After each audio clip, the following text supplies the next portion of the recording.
अकबर बीरबल की कहानी। एक बार भगवान की धरती पर अवतरित होने की कथा सुनने के बाद अकबर ने दरबार भरकर सभी से यह सवाल पूछा कि भगवान सर्वशक्तिशाली हैं। वह बिना कहीं जाए सिर्फ अपनी इच्छा शक्ति से किसी से भी कुछ भी करवा सकते हैं। फिर वह अवतार लेकर इस धरती पर क्यों आते हैं? दरबार का कोई भी व्यक्ति इस सवाल का संतोषजनक जवाब नहीं दे पाया। तो अकबर ने बीरबल की तरफ देखा। बीरबल ने अकबर से इस सवाल का संतोष कारण उत्तर दे पाए इसलिए थोड़ा समय मांगा। अकबर भी इस बात के लिए राजी हो गए। दरबार खत्म होने के बाद बीरबल सीधा उस नौकरानी के पास गया जो अकबर के बच्चे के देखभाल का काम करती थी।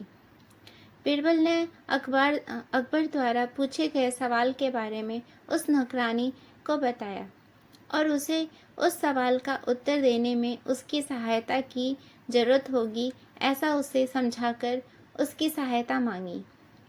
नौकरानी जानती थी कि बीरबल उसे कभी मुसीबत में नहीं डालेगा, इसलिए वह बीरबल की सहायता करने के लिए सहमत हो गई और उसे क्या करना है वो पूछा।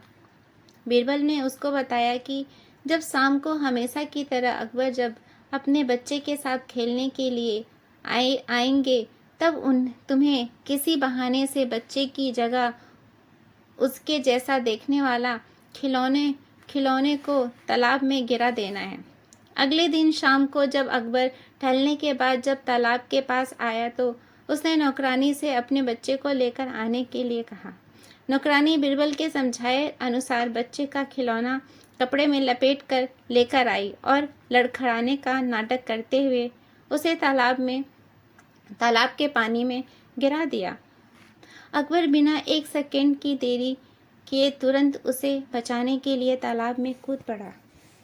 लेकिन जैसे ही उसे पता चला कि यह सारा नाटक बीरबल के कहने से किया गया है तो वो तुरंत बीरबल को कैद करने का हुक्म दिया। बीरबल ने भी 1 मिनट की भी देरी न करते हुए अकबर से कहा कि यह आपके उसी सवाल का जवाब है जो आपने मुझे कल पूछा था। बीरबल बोला कि अगर मैं सिर्फ आपको बोलकर समझाता तो शायद आप नहीं मानते, इसलिए मुझे यह सारा नाटक करना पड़ा।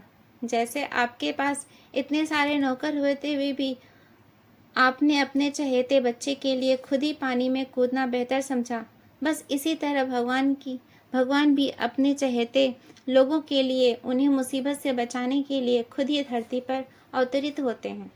फिर चाहे वह अपनी एक इच्छा मात्र से उनकी सहायता कर सकते हैं, लेकिन यह उनका प्यार ही है जो उन्हें धरती पर खींच लाता है। बीरबल की बातें सुनकर अकबर का गुस्सा शांत हो गया और उसके जवाब से अकबर पूरी तरह संतुष्ट हुआ।